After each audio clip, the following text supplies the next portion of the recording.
Assalamualaikum warahmatullahi wabarakatuh. Bismillahirrahmanirrahim. Alhamdulillahi rabbil alamin. Wal aqibatu lil muttaqin. Wala udwana illa 'alal zalimin. Ashhadu an la ilaha illallah wahdahu la syarikalah. Iyyahu na'budu wa iyyahu nasta'in.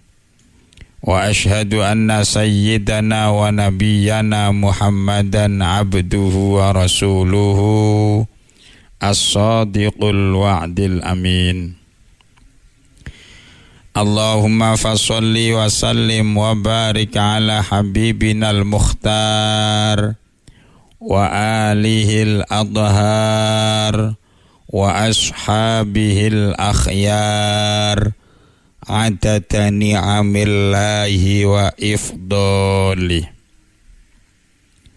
Qala al-musannifu wa syarifu rahimahumullahu ta'ala wa nafa'ani bima fi ulumihima fit daraini amin ya rabbal alamin. Ma'asyiral muslimin, para mitra Suara Giri FM dimanapun panjenengan berada, terutama kepada para mitra Suara Giri yang berada di wilayah Surabaya, Gresik dan sekitarnya, para mitra Suara Giri yang berada di wilayah Pasuruan dan sekitarnya, para mitra Suara Giri yang berada di wilayah Malang dan sekitarnya, serta para mitra Suara Giri yang berada di wilayah Probolinggo dan sekitarnya. Juga untuk teman-teman, sahabat-sahabat, sedulur-sedulur yang ada di perantauan, yang ada di Malaysia, yang ada di Singapura, yang ada di Thailand, yang ada di Hong Kong, yang ada di Saudi dan dimanapun panjenengan semuanya berada, semoga selalu mendapatkan rahmatnya Allah Subhanahu wa ta'ala. Semoga panjenengan semuanya selalu sehat, diberikan rizki yang mudah dan barokah oleh Allah ta'ala. Para mitra Suara Giri FM rahimakumullah, mengawali pertemuan kita pada pagi hari ini, mari kita bersama-sama bersyukur kepada Allah karena pada pagi yang baik dan cerah ini Allah masih memberikan kesehatan kepada kita. Kita pun oleh Allah diberikan nikmat iman dan Islam kita, sehingga kita semuanya bisa bersama-sama beribadah, menunaikan kewajiban, melaksanakan rangkaian sholat subuh. Sebelum subuh kita sudah menjalankan sholat tahajud, sholat hajat tadi. Kita sambung dengan sholat fajar dan kita laksanakan sholat subuh secara berjamaah. Bahkan para mitra Suara Giri tidak membiarkan kegiatan kita sampai di situ. Panjenengan semuanya dengan ikhlas standby di depan radio untuk mengikuti majelis taklim yang dikemas dalam acara Mutiara Fajar yang disiarkan oleh radio kesayangan kita Suara Giri FM ini. Semoga para mitra Suara Giri, semua rangkaian ibadah, kebaikan yang sudah kita jalankan, Allah berkenan menerimanya. Allah memberikan ridho kepada kita, sehingga amal ibadah kita tidak merupakan amal ibadah yang sia-sia, yang kelak akan dibalas oleh Allah dengan pahala yang mulia, berlipat ganda, memasukkan kita semuanya sebagai hambanya yang beruntung mendapatkan surganya kelak. Amin ya rabbal alamin. Para mitra Suara Giri rahimakumullah, pagi ini kita akan melanjutkan kajian kita kitab Jawahirul Kalamiyah yang ditulis oleh Mbah Soleh Thohir Al-Jazairi. Sebagaimana biasa para mitra Suara Giri, sebelum kita lanjutkan kajian kita, sebagai upaya tabarukan, mari kita bacakan suratul Fatihah. Kita tujukan kepada Mbah Soleh Thohir Al-Jazairi, pengarang kitab Jawahirul Kalamiyah ini. Semoga karya beliau ini adalah merupakan amal yang baik yang Allah berikan pahalanya, menjadikan kuburnya menjadi raudhatan min riyadil jannah. Para mitra Suara Giri, semoga bacaan suratul Fatihah juga kita tujukan kepada kita semuanya. Semoga Allah senantiasa memberikan kita sehat walafiat, memberikan panjang umur, menjadikan kita adalah orang-orang yang selamat di dunia dan di akhirat. Pembacaan suratul Fatihah ini juga kita hadiahkan untuk seluruh para mitra Suara Giri dimanapun berada saat ini. Semoga selalu sehat walafiat, dimudahkan rizkinya oleh Allah, dijadikan keluarganya keluarga yang sakinah, mawaddah, warahmah. Semoga putra-putri panjenengan semuanya menjadi putra-putri yang solih dan solihah. Mungkin ada di antara para mitra Suara Giri yang saat ini sedang sakit. Semoga Allah berikan kesembuhan dan kesehatan.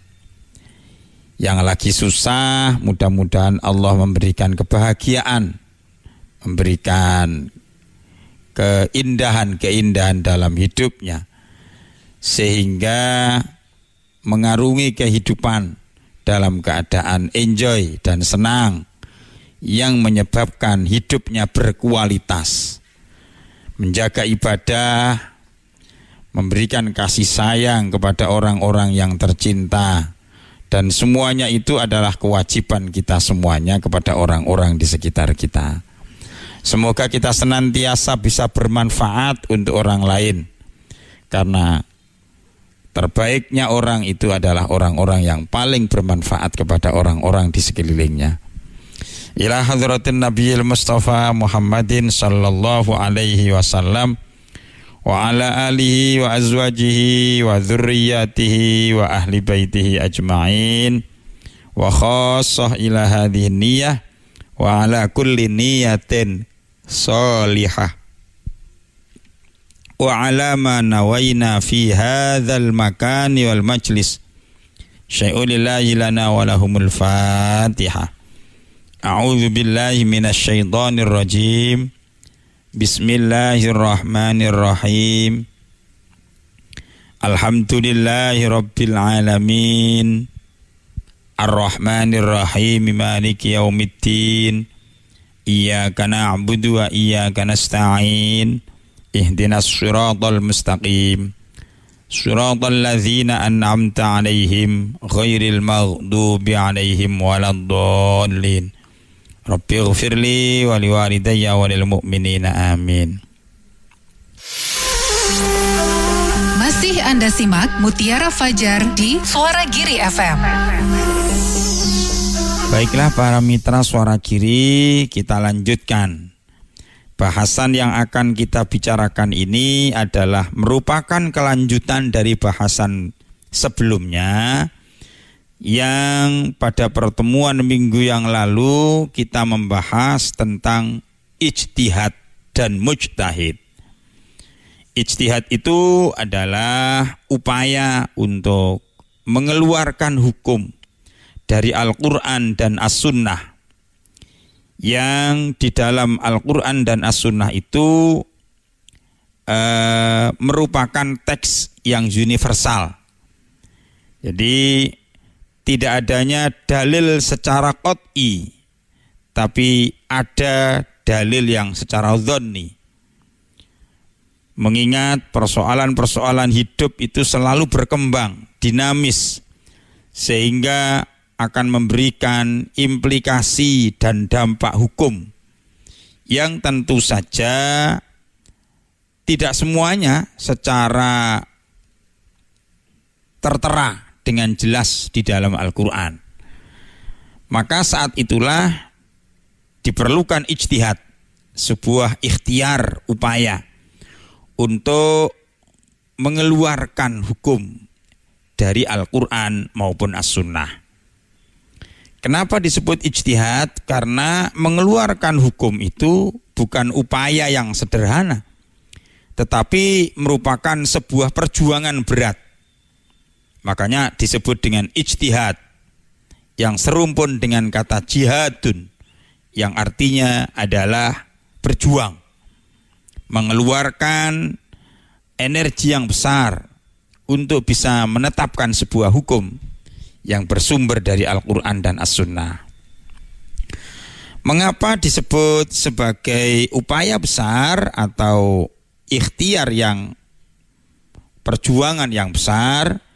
Karena para mitra Suara Giri pada minggu yang lalu juga sudah kita bicarakan, untuk bisa melakukan ijtihad itu tidak sembarang orang, tapi orang-orang khusus yang memiliki ilmu pengetahuan agama yang mendalam. Sehingga tidak semuanya orang bisa menafsirkan Al-Quran. Mengingat adanya dalil man tafassarul Qur'ana bi ra'yihi falyatabawwa maq'adahu minan nar. Siapa orangnya yang menafsirkan Al-Quran sesuai dengan kemauan nafsunya, tanpa didasari dengan ilmu, perangkat ilmu yang mumpuni, sehingga dia terjebak dengan menafsirkan ayat seenaknya sendiri, maka bersiaplah ancaman Allah, bersiaplah orang itu untuk membuat duduk di tengah neraka. Jadi tidak semua orang bisa beristihad, tapi orang-orang yang memiliki disiplin ilmu tertentu. Siapa itu? Yaitu imam-imam mujtahid, yaitu imam-imam atau seorang ulama yang memiliki kemampuan besar, telah menguasai ilmu Al-Quran, telah menguasai ilmu As-Sunnah, hadis, telah mengetahui dan memahami ilmu asbabun nuzul, asbabul wurud, memahami ilmu nahwu, ilmu amsilatut tasrif, memahami ilmu mantik, memahami ilmu batik, memahami ilmu bayan, memahami ilmu ma'ani. Ya, jadi luar biasa, memerlukan disiplin, kemampuan ilmu yang tinggi. Dan itu tidak sembarang orang. Hanyalah orang-orang yang khusus, yang pintar, cerdik, cendekia. Dan pada pertemuan yang lalu telah diberikan sebuah keterangan bahwa ulama-ulama imam mujtahid yang direkomendasikan itu ada 4, yaitu Imam Abu Hanifah, Imam Hanafi, kemudian Imam Malik, kemudian Imam Asy-Syafi'i atau terkenal dengan Imam Syafi'i, serta Imam Hambali. Itu yang direkomendasikan. Mengapa 5 itu? Karena 5 ini yang terbukti ya memiliki kemampuan, memiliki perangkat ilmu yang mumpuni tadi itu. Apakah yang lain tidak ada? Ada banyak. Maka ada nanti dari pendapat-pendapat mazhab di luar 4 itu. Tetapi yang recommended, yang sangat direkomendasikan dan terpercaya adalah imam-imam mujtahid 4 itu. Para mitra Suara Giri FM rahimakumullah, pada pertemuan yang lalu juga telah dibicarakan bahwa kita sebagai penganut mazhab, ya, sebagai penganut agama atau sebagai orang yang ahli di tingkatan dan di tataran syariat seperti ini, maka adalah sebuah kesombongan kalau menampik mazhab. Sebab ada orang-orang itu yang mempertanyakan ngapain harus pakai mazhab. Saya kan bisa berpendapat sendiri. Itu adalah sebuah pandangan sombong. Karena memang sikap yang seperti itu adalah sikap yang tidak didasari dengan tahu diri. Kemampuan ilmunya tidak memadai untuk melakukan penafsiran, apalagi berijtihad.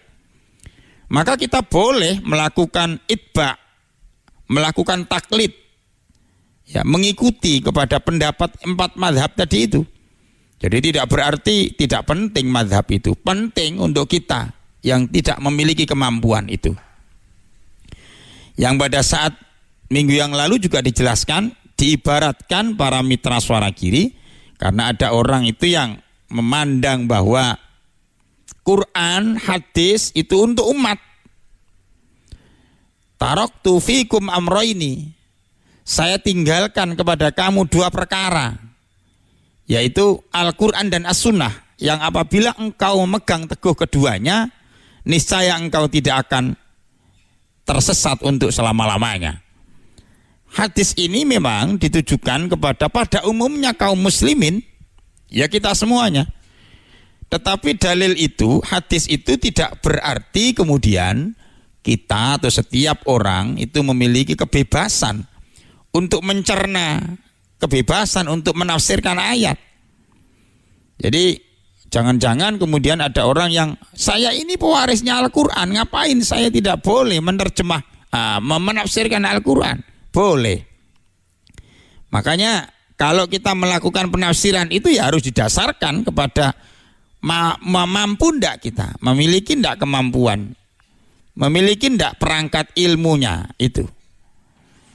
Ya, jadi digambarkan ibaratnya sumber air itu adalah sumur. Sumur itu merupakan sumber air. Kita untuk bisa mengambil air sumur itu, ya tentunya tidak langsung kemudian kita terjun bebas masuk ke dalam sumur terus minum, tidak begitu. Tapi ada kaifiyah dan tata caranya.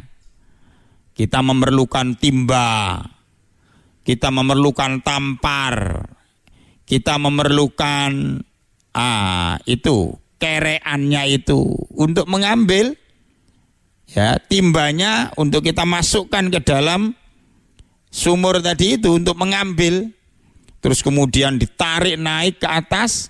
Nah ini untuk mengambil dari dasar sumur itu, ya tidak setiap kita mampu, ya, tetapi yang memerlukan perangkat-perangkat tadi itu ibaratnya begitu, memerlukan perangkat keilmuan tertentu. Diangkatlah air itu lalu kemudian tidak bisa langsung kita minum, uang itu airnya masih mentah. Kita tuang dalam bejana, kita naikkan di atas kompor, kita rebus itu air, kemudian menjadi campuran, kuah, masakan, dan sebagainya. Baru pada tahapan terakhir dikonsumsi. Kitalah orangnya yang berada pada level tataran mengkonsumsi air dari sumur itu tadi. Tapi lihatlah bagaimana air yang kita minum, apakah itu dalam bentuk air minum atau mungkin dalam bentuk kuahnya, ya, masakan. Itu lihatlah prosesnya melalui berapa tahap tadi itu, berapa wadah untuk transitnya. Itulah gambarannya para mitra Suara Giri, di mana tidak semuanya orang itu boleh mampu melakukan ijtihad itu. Ya, tetapi adalah orang-orang tertentu yang tadi direkomendasikan ada 4 orang itu. Nah, jadi para mitra Suara Giri dengan demikian maka sebagai seorang awam seperti kita ini sah saja kita melakukan taklid, ya mengikuti, ya menginduk kepada pendapatnya imam-imam mazhab tadi itu, ya, agar kita kemudian mampu untuk ya mengambil hukum sehingga kemudian kita ini tidak salah, tidak kesasar dalam melakukan keputusan untuk sebuah persoalan hukum dalam agama ini.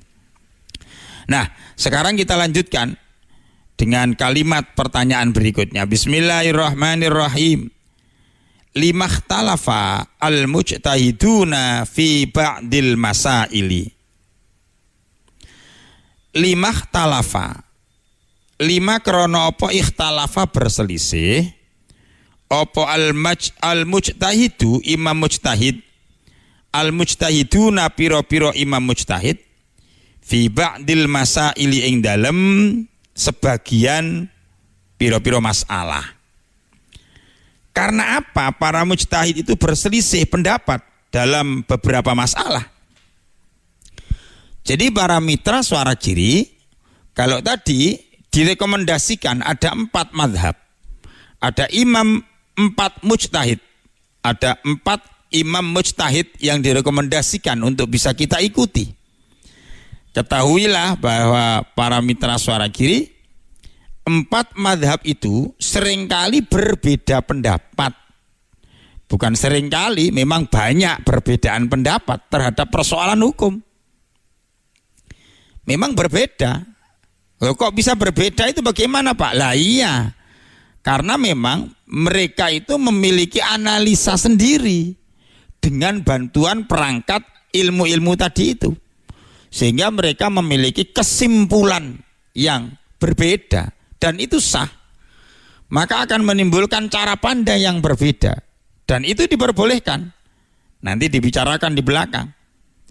Disinilah seninya perbedaan itu. Jadi sah-sah saja perbedaan itu. Mengapa mereka berbeda? Ya karena cara pandangnya, cara analisanya, cara pendekatannya juga berbeda. Begitu. Ya, sebagaimana yang sekarang ini kemudian muncul, kita lihat ada hari raya saja tidak sama. Ada yang hari Kamis, ada yang hari Rabu, misalnya begitu. Pak, apakah itu sah perbedaan? Boleh, sah-sah saja. Mengapa terjadi perbedaan itu? Karena perbedaan metode. Yang satu menggunakan ru'yatul hilal, yang satunya lagi menggunakan hisab. Jadi metode itulah yang kemudian melahirkan hasil yang berbeda. Tidak apa-apa, itu boleh dalam hukum fikih, perbedaan pendapat itu boleh. Misalnya lagi, kenapa kemudian sama-sama imamnya, sama-sama mujtahidnya, yang diambil itu Al-Quran, yang diambil itu As-Sunnah. Tapi kemudian kenapa terjadi perbedaan pandangan terhadap persoalan kunut misalnya dalam sholat subuh? Ya boleh saja. Kalau misalnya menurut pendapatnya Imam Syafi'i melakukan kunut itu hukumnya sunnah dalam sholat subuh. Kalau pendapatnya sebagian Imam Mazhab Hanafiyah mengatakan tidak sunnah. Ya, kunut di dalam sholat subuh itu tidak sunnah, tidak disunnahkan menurut sebagian pendapatnya Mazhab Hanafiyah dan Malikiyah itu juga sama. Kenapa berbeda? Tidak apa-apa, itu sah-sah saja. Jadi para mitra Suara Giri justru dengan perbedaan itu kemudian memberikan dampak hikmah, dampak keberkahan. Ada ruang di mana kita sebagai pengikutnya ini, followernya ini, ya kalau bahasa sekarang kan follower, sebagai pengikutnya ini ada ruang di mana kita memilih mana yang memungkinkan untuk kita ikuti. Sebagaimana juga para mitra Suara Giri bahwa ketika nanti ada orang yang sedang menunaikan tawaf ya dalam haji maupun umroh, itu kan begitu. Kalau menurut pendapatnya Imam Syafi'i, orang yang membatalkan wudhu itu adalah persentuhan laki-laki dan perempuan yang bukan muhrim, yaitu bersenggolan kulit sama kulit, itu yang menyebabkan batalnya wudhu. Nah, tapi menurut pendapat Imam Malik kan tidak. Persentuhan laki-laki dan perempuan ya yang bukan muhrim itu tidak batal wudhunya. Kok bisa berbeda? Tidak apa-apa, itulah rahmat. Sehingga kita sebagai followernya ini punya ruang untuk memilih. Apa jadinya seandainya madhab itu hanya satu, pendapatnya Imam Syafi'i saja? Wah, akan sulit kita ini kalau mau tawaf. Wong kalau di matof itu, tempat pelatarannya tawaf itu, laki-laki dan perempuan itu kan satu tempat itu. Orang melakukan tawaf campur laki dan perempuan. Nah kalau misalnya kita tetap bertahan dengan wudhunya madhabnya Imam Malik, Imam Syafi'i, wah rangen kita ini. Begitu masuk habis wudhu, sebelum masuk masjid wudhu, terus akan tawaf. Tawaf itu kan harus suci dari hadas besar dan kecil, harus punya wudhu. Kemudian baru nyemplung, baru turun di matof, di pelataran tawaf, kedemek orang perempuan. Waduh batal saya. Akhirnya apa? Keluar lagi untuk wudhu, padahal ya jauh. Kembali lagi ke matof, baru nyemplung lagi, kesenggol. Orang Turki perempuan. Batal lagi. Betapa susahnya kita. Ya rangen kita, nggak jadi tawaf. Karena batal saja. Alhamdulillah ada madhab yang memperbolehkan. Madhabnya Imam Maliki. Ya, yang dimana persentuhan laki-laki dan perempuan yang ghairu muhrim, ya, yang bukan muhrim itu termasuk yang tidak membatalkan wudhu, sehingga kita boleh pindah madhab, intiqalul madhab, ya, boleh kita pindah madhabnya Imam Maliki. Jadi menjadi kita mudah untuk melakukan, ada rukhsah. Ya, tetapi pindahnya tidak boleh mencampur, namanya talfik namanya. Tapi kita harus pindah mulai dari wudhunya. Ya, wudhunya ya harus mengikuti imamnya, ya mazhabnya Imam Maliki. Baru nanti batalnya juga mengikuti Imam Maliki. Itu contoh betapa kemudian memungkinkan sekali para mazhab itu kemudian berbeda pandangan, dan itu bukan sesuatu yang salah. Justru merupakan sebuah anugerah rahmat dari Allah Subhanahu wa taala.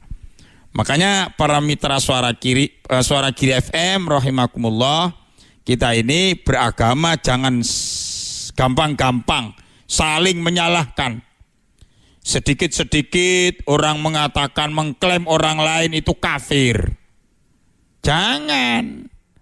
Ya, kita sesama mukmin kok. Asalkan dia bersyahadat, ya, mengakui Allah sebagai Tuhannya, Muhammad sebagai Rasulnya, Al-Quran sebagai kitab sucinya, dan seterusnya. Rukun iman itu dia pegang, dia konsisten menjalankannya. Perbedaan itu hal yang wajar. Jangan hanya gara-gara yang satunya kunut, yang satunya tidak pakai kunut, lalu gontok-gontokan. Ini tidak zamannya untuk gontok-gontokan persoalan-persoalan seperti itu. Ini nanti akan dibicarakan di dalam bab tentang pertanyaan limakhtalafa al-mujtahiduna fi ba'dil masaili. Kenapa para imam mujtahid itu berselisih pendapat mengenai beberapa masalah? Nah, ini sekarang jawabannya. Innal mujtahidina saat temene piro-piro imam mujtahid iku lam yakhtalifu, wus pisan-pisan ora berselisih sapa ya mujtahid fi usulid dini ing dalem pokok pangkali agama, wala fi ummahati lan ora ing dalem perkara induke agama, induke ummahati furu'ihi, wala fi ummahati furu'ihi lan ora ing dalem induke furu'iyah ya. Jadi aslan babar pisan. Jadi para mitra Suara Giri yang perlu kita garis bawahi bahwa memungkinkan sekali para imam mujtahid itu berselisih pendapat. Dan ketahuilah perselisihan pendapat itu tidak pernah menyentuh persoalan usul. Usul itu persoalan induknya agama. Para imam mujtahid, baik Hanafi, Maliki, Syafi'i, dan Hambali tadi itu, tidak pernah berselisih mengenai Allah. Ya, tidak berarti kemudian mereka berselisih, nek Imam Syafi'i itu Tuhannya, Allahnya satu. Kemudian imam yang lain dua. Tidak pernah berselisih tentang itu. Tuhannya ya satu, Allah. Kitab sucinya ya Al-Quran. Jadi rukun-rukun iman itu tidak pernah berselisih mereka. Ini namanya usuluddin, perkara yang pokok di dalam agama. Tidak pernah berselisih. Mereka tidak pernah mempermasalahkan tentang isi dari Al-Quran. Wah, ayat-ayat Al-Quran itu dari 30 juz itu ada salah satu ayat atau salah sekian ayat yang diragukan bukan dari Allah. Tidak, semuanya sepakat. Memang 30 juz itu adalah ya sumbernya langsung dari Allah, firmannya Allah. Bukan merupakan karangan Nabi Muhammad, bukan. Seperti yang dituduhkan oleh kebanyakan orang saat ini yang ramai dibicarakan. Panji Gumilang, tidak. Jadi itu adalah akal-akalnya dia saja. Bahkan ini ada pernyataan terbaru ini. Ya, itu kan kertas, biar saja dibakar, nggak apa-apa, itu kertas. Nah, begitu.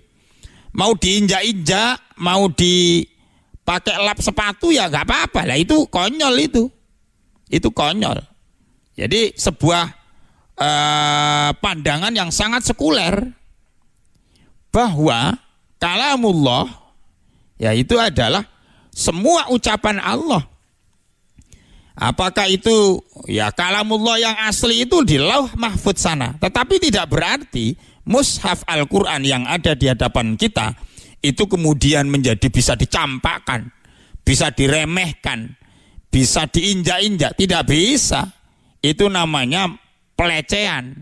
Itu namanya menghina, ya, nggak boleh. Jadi tetap itu adalah merupakan firman Allah Subhanahu wa ta'ala. Ya sebagaimana para mitra Suara Giri, kalau kita itu mendapatkan surat SK dari Pak Presiden, lalu kemudian SK itu dari yang ditandatangani oleh Presiden itu, kita injak-injak, itu namanya menghina Presiden itu. Itu namanya tidak menghargai Presidennya. Ya ini juga begitu. Kalau kertas itu sudah tertulis dengan kalamullah, sudah tertulis dengan Al-Quran, maka kewajiban kita adalah menghargai, menghormati, memperlakukan dia sebagai kertas yang mulia dan kertas yang suci. Sehingga Al-Quran kemudian berfirman, la yamassuhu illal mutahharun. Tidaklah ya diperbolehkan untuk menyentuh mushaf ini kecuali orang-orang yang bersuci. Walaupun kemudian ini juga berbeda pendapat menurut para imam mujtahid. Bersuci itu pengertiannya adalah menurut Imam Syafi'i lagi adalah ya berwudu, bebas dari hadas besar dan kecil. Tapi ada sebagian madhab yang lain, enggak apa-apa, enggak punya wudu enggak apa-apa. Yang penting dia itu suci. Ya, suci bagaimana? Tidak berarti suci dari hadas kecil dan besar. Tapi suci di sini ini adalah seorang yang beragama Islam, dia bersyahadat, dia punya tauhidnya Allah. Berarti dia suci dalam hakikatnya. Ya ini pendapat, ya apa-apa kalau itu. Dan itu perbedaan yang tidak menyangkut fi usuliddin, tidak menyangkut persoalan pokok di dalam agama. Atau ummahati furu'ihi, tidak menyangkut induknya furu'iyah. Apa induknya furu'iyah? Ya itu tadi, rukun-rukun iman, rukun-rukun Islam, tidak sampai menyentuh perbedaan-perbedaan itu.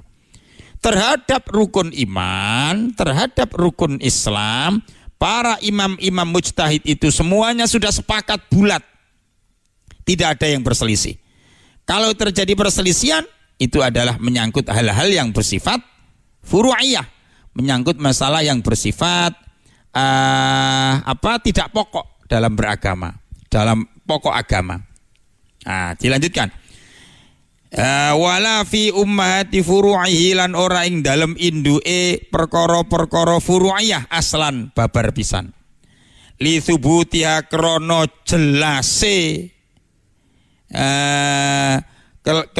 jelase perkara usuluddin bidalalati kelawan piro-piro dalil al-qat'iyati kang qat'i. Mengapa para imam mujtahid itu tidak pernah berselisih terhadap persoalan-persoalan usuluddin? Karena persoalan usuluddin, persoalan pokok dalam agama itu tertera dengan dalil-dalil yang qat'iyud dilalah. Ya, tertera dengan dalil yang pasti, yang tidak memerlukan penafsiran. Ya, seperti yang kemarin minggu yang lalu kita sampaikan, ada kalimat qul huwallahu ahad. Qul katakan Muhammad, Allahu Allah iku ahadun, satu esa. Ya, ini sudah jelas ini qat'iyud dilalah. Jadi karena qat'iyud dilalah, maka tidak memerlukan penafsiran. Siapa yang menafsirkan terhadap ayat-ayat yang qat'iyud dilalah, atau sebut saja ayat-ayat seperti ini adalah ayat-ayat muhkamat, maka tambah salah. Misalnya satu, itu terus ditafsirkan satu tim, satu kesatuan, nah itu tambah salah. Berarti orang itu syirik, ada yang menyamai Allah itu. Nah tambah salah. Dan para imam mujtahid tidak pernah berselisih pendapat dalam hal ya masalah yang berdasarkan kepada dalil-dalil qat'i seperti ini.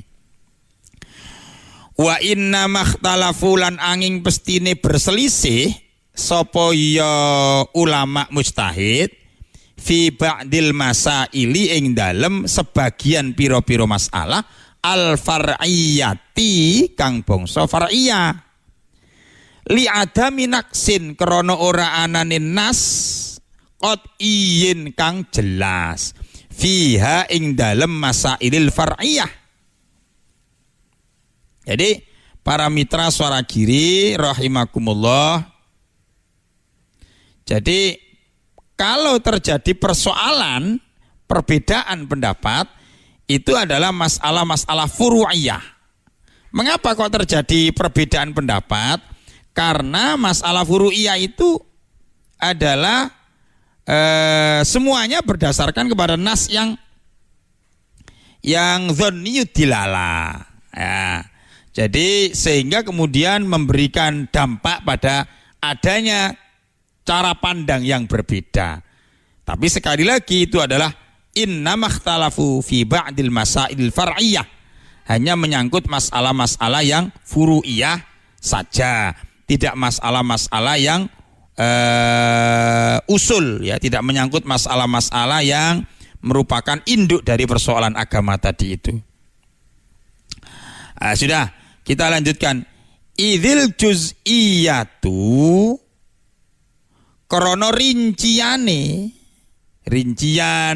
saking masalah-masalah furu'iyah tadi la yatayassaru ora dibatasi husuruha ing perbedaane masalah wal ikhtilafulan utawi perbedaan fiha ing dalem masalah iku sahlun gampang, perkara sing gampang. Jadi para mitra Suara Giri FM maksudnya adalah dalil-dalil yang bersifat dhonni, dalil-dalil yang bersifat universal itu adalah dalil-dalil yang memang memerlukan penafsiran.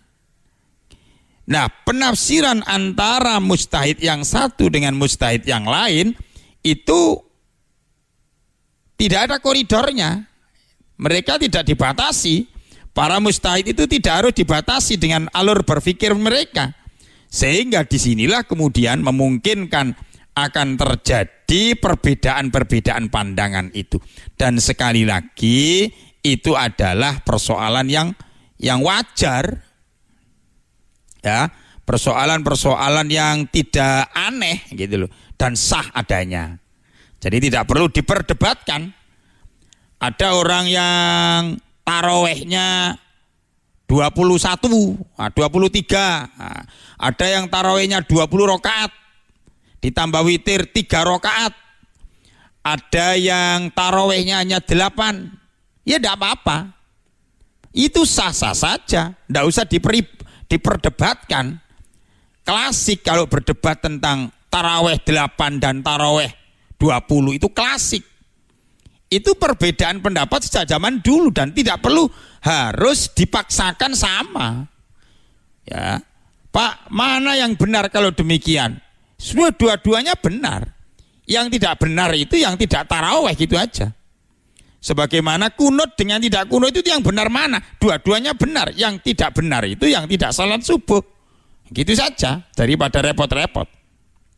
Dan ini tidak akan pernah bisa dipertemukan. Karena memang sudah sunnatullah, kodratnya Allah, ya. Setiap manusia itu punya pikiran yang berbeda. Asalkan perbedaan itu adalah bukan menyangkut persoalan-persoalan yang prinsip dalam agama. Dan orang boleh berpendapat bagaimanapun terserah. Yang penting pendapat mereka itu punya dalil yang kuat. Kalau kita ini sebagai orang awam, kita ini mengikuti itu. Ya, harus jelas, oh saya mengikuti pendapatnya Imam Maliki, saya mengikuti pendapatnya Imam Syafi'i. Itu sudah cukup itu. Tanpa harus mengetahui landasannya, alasannya apa Imam Syafi'i menggunakan itu. Terlalu jauh. Tetapi kalau kepingin tahu ya tidak apa-apa, itu lebih mendalam lagi. Kenapa Imam Syafi'i itu menjadikan tertib itu menjadi urutan, menjadi rukun di dalam wudhu. Nah, wudhu itu kan kalau menurut Imam Syafi'i itu kan ada tartibun, tertib. Mulai dari wajah, kemudian kedua tangan, kemudian sebagian kepala, ya, kemudian telinga sunnahnya, lalu kemudian kaki. Itu menurut Imam Syafi'i paten, urut-urutan itu. Gitu. Ya. Kenapa Imam Syafi'i kok mempunyai pendapat begitu? Ya karena Imam Syafi'i itu mempunyai pandangan bahwa kalimat yang turun famsahu biwujuhikum wa aidiakum ilal marafiqi dan seterusnya itu yang didasari apa yang dipakai pegangan oleh Imam Syafi'i, sehingga apa yang disampaikan oleh Allah dalam Al-Quran itu teksnya itu adalah menjadi urut-urutannya.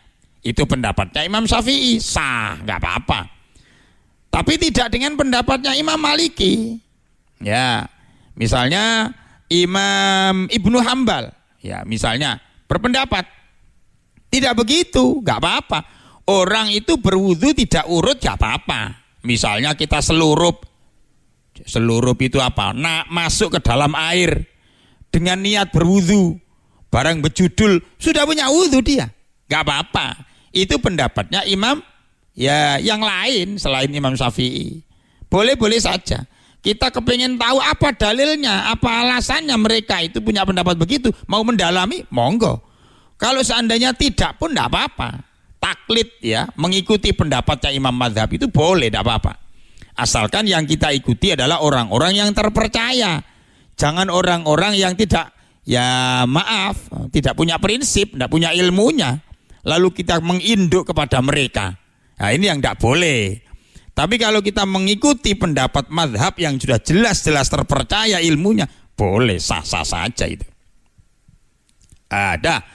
Fakulun mongko utawi saben-saben mujtahid minhum saking pira-pira mujtahid badala us mencurahkan supaya mujtahid wus'ahu ing pira-pira tenagae mujtahid fistikhraji hukmihi ing dalam mengeluarkan ing dalam ngetokno hukum hukumi Al-Qur'an minal kitabi saking Al-Qur'an was sunnati lan sunnah bihasabima kelawan sesuai bihasabi kelawan sesuai maing barang dzoharo kang wis berpendapat lahu maring hukum. Masih Anda simak Mutiara Fajar di Suara Giri FM. Jadi para mitra Suara Giri Tadi yang sudah kita bicarakan adalah para imam mujtahid itu berusaha dengan sekuat tenaga, dengan segenap ilmu yang dia miliki. Mereka mengeluarkan hukum, yaitu adalah sebuah upaya yang tidak sederhana. Dan kita boleh untuk bertaklid kepadanya, mengikuti madhabnya. Karena apa? Karena mereka itu tidak ngawur, orang-orang itu tidak ngawur. Tetapi mereka itu sudah sesuai dengan pakem ilmu yang dia miliki. Faman asoba, faman mongko sapane wong, sapane mujtahid asoba kang ngolehi apik, kang bener, asoba kang ngolehi bener sapa ya man minhum saking mujtahid, saking hukum, falahu minhum saking hasil ijtihad niku wau, falahu mongko iku tetep kedue mujtahid ajroni utawi ganjaran loro.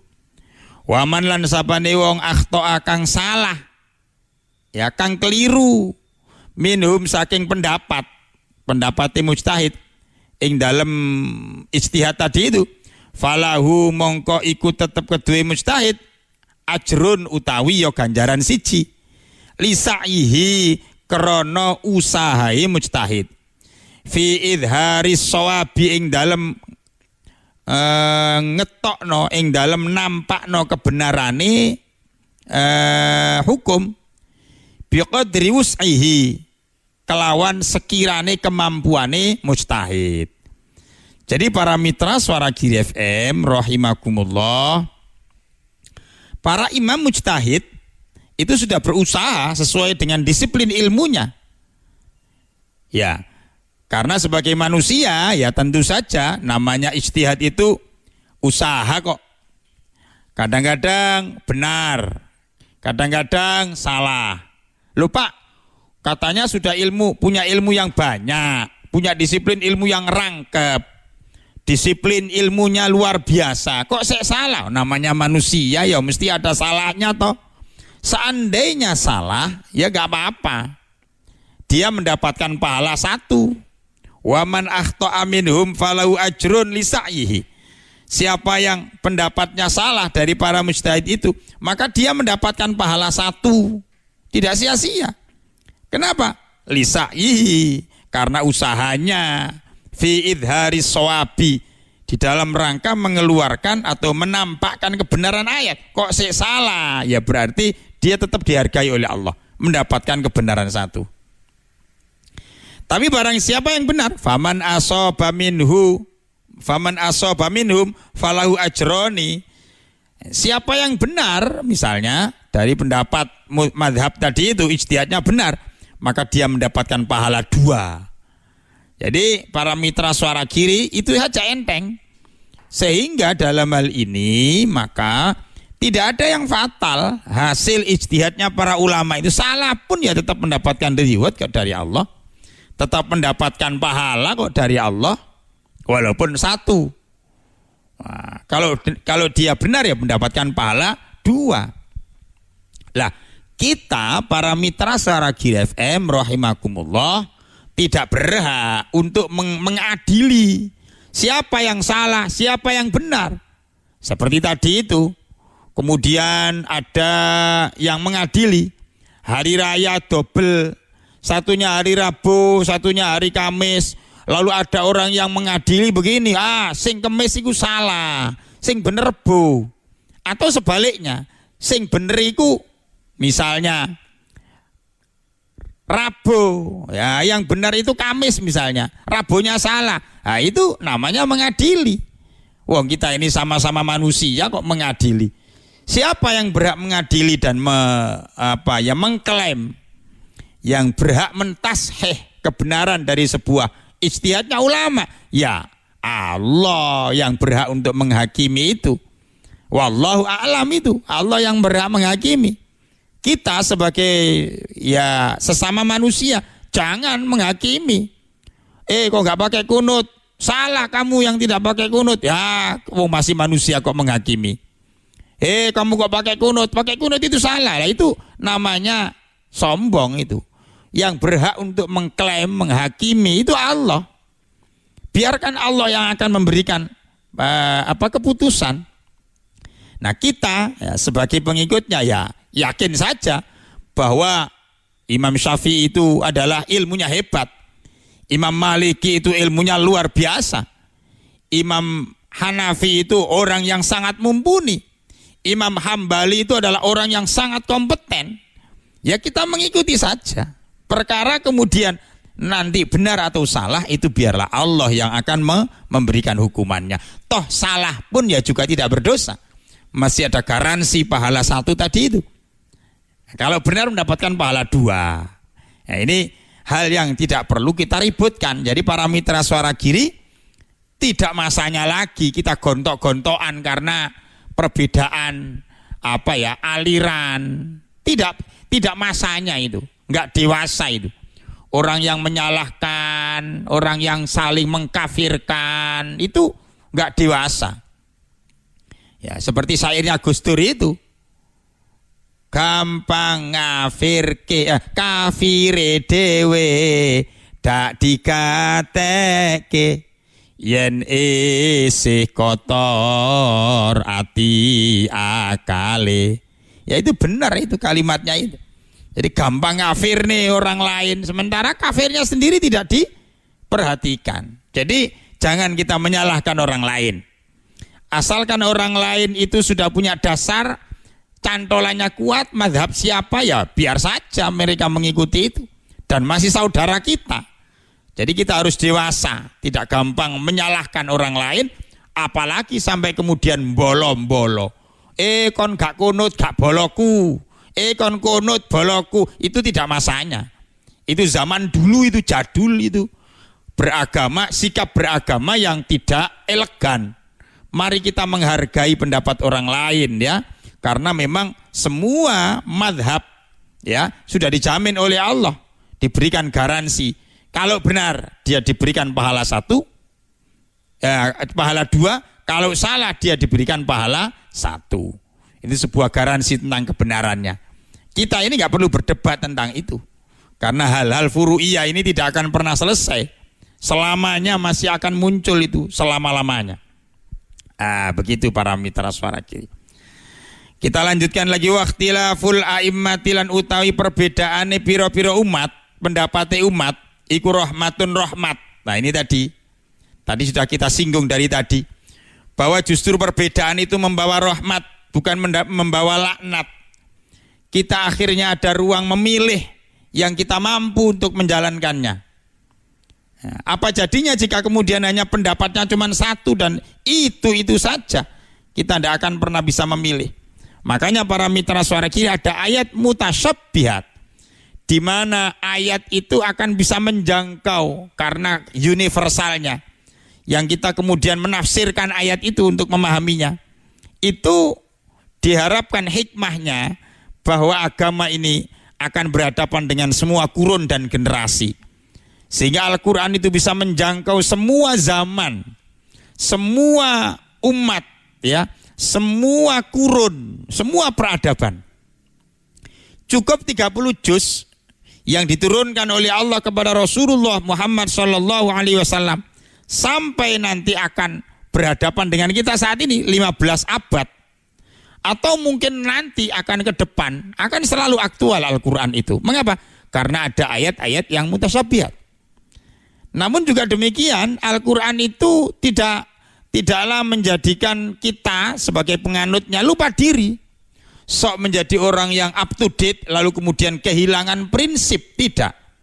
Sampai kapanpun prinsip-prinsip agama itu masih jelas terlihat oleh kita. Nilai-nilai keimanan tidak akan pernah berubah. Rukun-rukun Islam tidak akan berubah. Rukun-rukun iman akan konstan. Rukun iman ya tetap ada 6. Rukun Islam ya tetap ada 5. Al-Quran ya selamanya ada 30 juz. Malaikat yang wajib kita ketahui, kita yakini adanya. Yang yakin ya, yang dianjurkan untuk kita yakini, kita fahami namanya ya 25. Begitu. Bahwa Nabi dan Rasul itu Allah pernah ciptakan ada 124.000 Nabi. Bahwa ada 315 Rasul, yaitu sejak dulu itu realitas sejarah. Ya, jadi itulah prinsip-prinsip yang dimana kemudian kita tidak lapor oleh zaman. Di satu sisi agama ini ditancapkan dengan prinsip yang kuat karena ada ayat-ayat qat'iyah, ada ayat-ayat muhkamat yang tidak boleh ditafsirkan. Di sisi yang lain agama ini kemudian mengikuti perkembangan zaman, up to date. Elastis hukum Islam itu. Mengapa? Karena ada ayat-ayat mutasyabihat yang kita di dalam memahaminya itu mesti memerlukan penafsiran-penafsiran. Disinilah ya awal mula embrio dari sebuah ijtihad para imam-imam mujtahid tadi itu. Maka terjadi perbedaan itu adalah sesuatu yang rahmat dan menyenangkan dan sah-sah saja. Jadi waqtilaful a'immati utawi perbedaane pendapate piro-piro umat iku rahmatun rahmat lil ummati maring umat.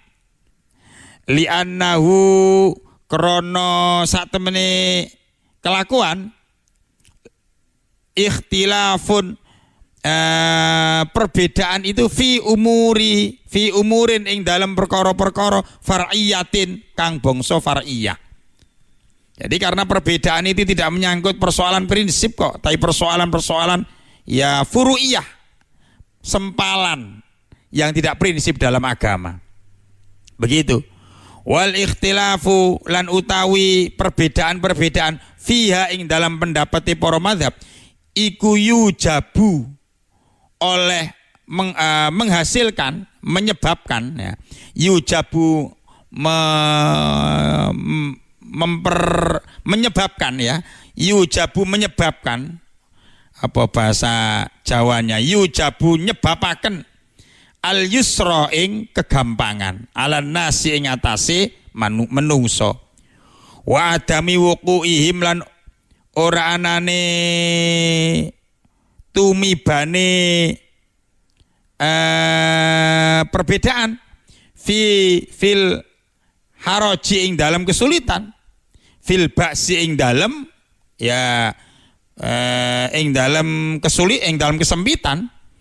Jadi para mitra suara kiri, perbedaan-perbedaan yang ada dari para imam mujtahid itu tidak malah membuat kesulitan, tidak, tapi malah menimbulkan kemudahan-kemudahan, tidak malah memberikan hukum yang sempit, ya, karena ada dalil kaidah usul itu yang mengatakan jika kamu mendapatkan idza dhayyiqal amru fawassi', jika kamu mendapatkan hukum itu sempit maka fawassi', luaskanlah. Salah satu kaidah usul fikih berbunyi demikian. Artinya apa? Ya tidak berarti terus kemudian seenaknya gue loh, sekali lagi. Karena untuk meluaskan hukum itu ya mesti harus berdasarkan perangkat keilmuan tertentu. Jadi sekali lagi tidak boleh dengan mudahnya kita mengambil hukum yang mudah itu, jangan salah paham para mitra suara kiri. Idza dhayyiqal amru fawassi', jika kamu mendapatkan hukum itu sempit maka longgarkanlah. Itu tidak berarti golek hukum saenake dhewe, tidak. Tapi carilah ya ra'yu, carilah ya dalil-dalil yang bisa dianalisa, yang memungkinkan kita untuk melakukan hukum itu dengan mudahnya, sesuai dengan kemampuan kita. Jadi karena Allah itu memberikan la yukallifullahu nafsan illa wus'aha. Allah tidak akan memberikan beban hukum kepada setiap hambanya itu illa wus'aha, kecuali sesuai dengan kemampuannya. Jadi tidak berarti dipaksakan. Makanya kalau ada orang yang tidak mau sholat itu memang syaratnya berdiri, idza qadiri, ya, bagi orang yang berkuasa untuk berdiri. Tapi ada orang yang tidak mampu berdiri, dia itu maaf ya membawa kursi roda. Bagaimana? Ya jangan dipaksa untuk berdiri, wong mampunya dia itu duduk, ya sholatlah dengan duduk. Tidak mampu untuk duduk ya berbaring. Misalnya tidak mampu berbaring ya terlentang, misalnya begitu. Jadi la yukallifullahu nafsan illa wus'aha. Itu artinya adalah harapan bagi kita untuk melakukan hukum itu, agama ini sesuai dengan kemampuan kita. Ya tentunya dengan koridor ya imam-imam mujtahid yang sudah memberikan rekomendasi, yang sudah memberikan fatwa hukumnya itu tadi. Jadi tidak seenaknya sendiri. Begitu para mitra suara kiri. Fa idza turra lan lamuno terpaksa sapa al insanu menungso amila mongko agawe bima kelawan barang huwal aisaru kelawan bima kelawan barang huwal aisaru kang luwih mudah sapa yoman. Jadi kalau mendapatkan hukum yang sangat terpaksa dharurat ya maka lakukan yang mudah, yang gampang saja.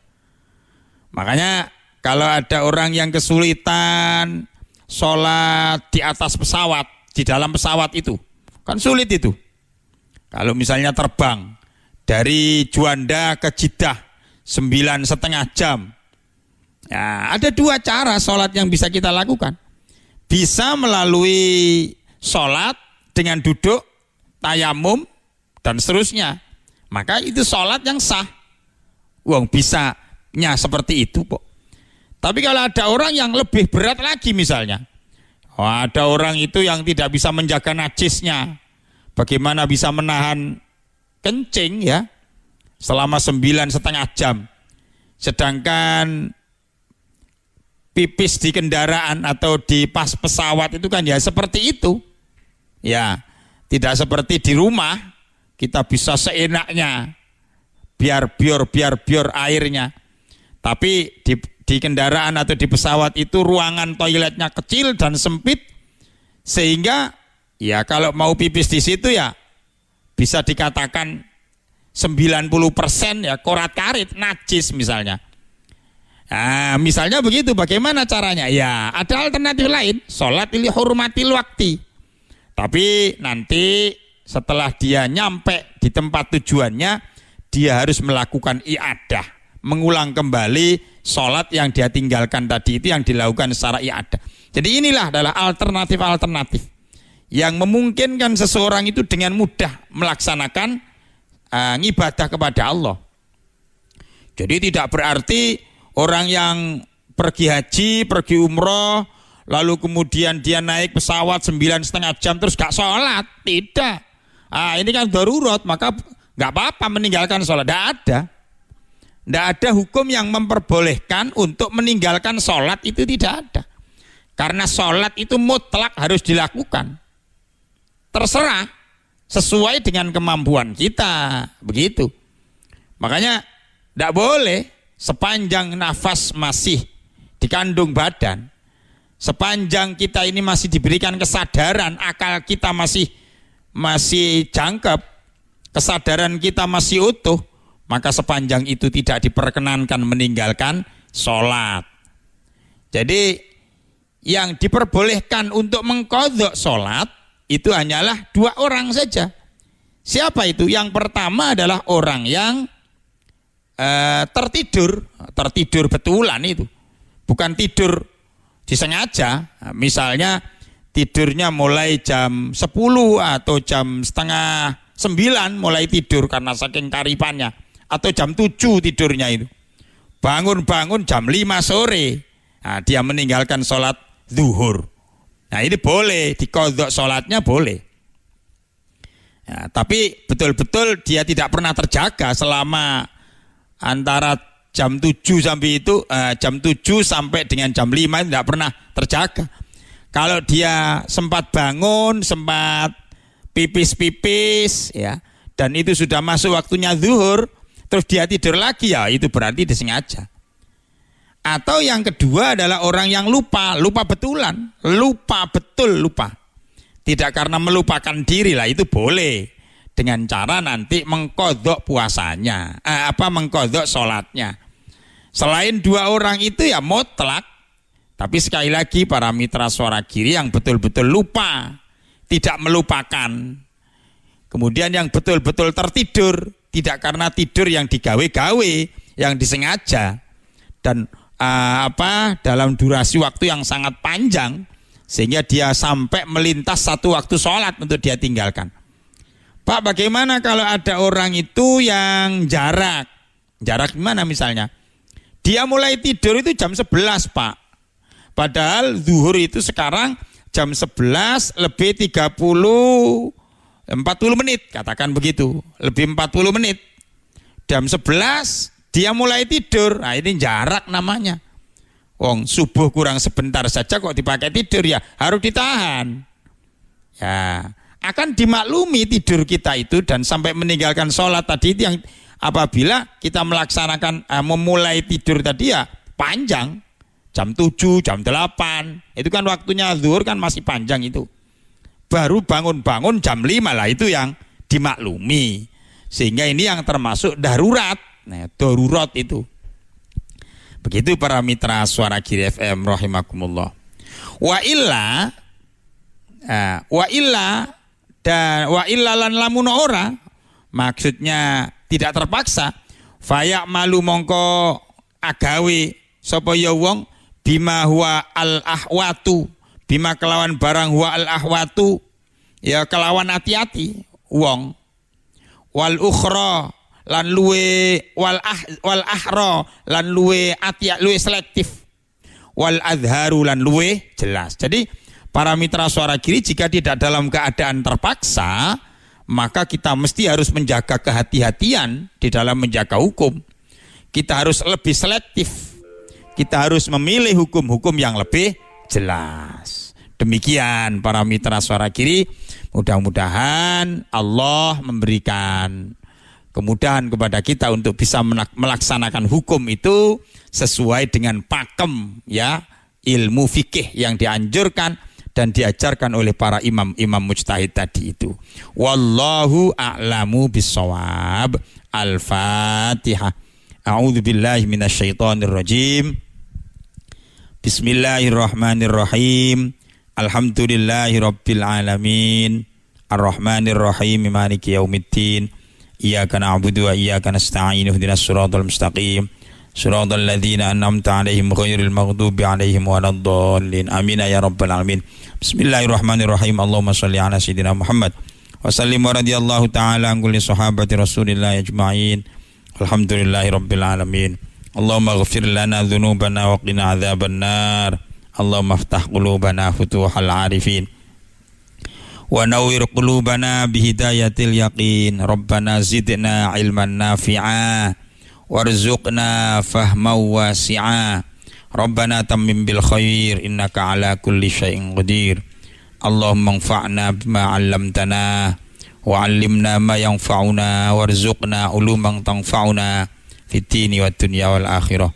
Rabbana atina fid dunya hasanah wa fil akhirati hasanah wa qina adzabannar. Tawaffana muslimin wa alhiqna bis solihin. Subhanakallahumma bihamdika asyhadu an la ilaha illa anta astaghfiruka wa atubu ilaik. Subhana rabbika rabbil izzati amma yasifun wa salamun alal mursalin walhamdulillahi rabbil alamin. Kurang lebihnya mohon untuk dimaafkan. Hadanallahu wa iyyakum ajma'in. Wallahu muwaffiq ila aqwamit thariq. Wassalamu alaikum warahmatullahi wabarakatuh.